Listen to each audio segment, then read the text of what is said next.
आज खरं तर कल्याणमध्ये संपूर्ण तुम्ही कल्याण पूर्व पश्चिममध्ये जर बघाल तर डेंग्यूचे खूप सारे पेशंट प्रत्येक दवाखान्यात तुम्हाला बघायला मिळतील. एकेका घरात 2-2, 3-3 पेशंट असून 40 80 हजार रुपये लोकांना खर्च होतोय.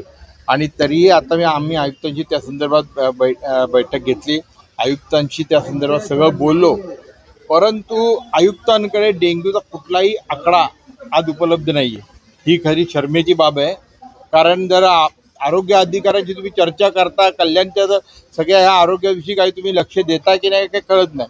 तर आयुक्तांनी आम्हाला सांगितलं की मी आकडा घेऊन नंतर बोलतो आपल्याशी.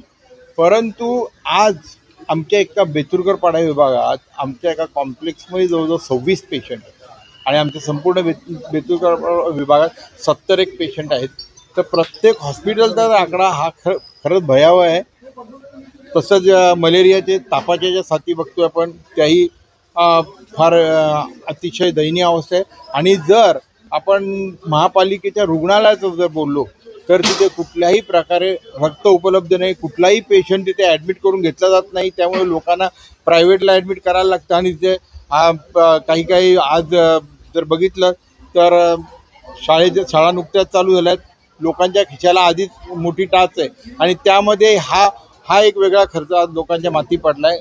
तर ही अतिशय वाईट परिस्थिती आहे. आयुक्तांना आम्ही सांगितलं की तुम्ही आमच्या बेतुरपाडा विभागात एक व्हिजिट करा. तसंच मलेरियाचे पण पेशंट आहेत तर त्या संदर्भात कचऱ्यासंदर्भात आमच्या उल्हाजीने विषय मांडला की आज जे कचरा डेपो आज ठिकठिकाणी कचरा उचलला जात नाही.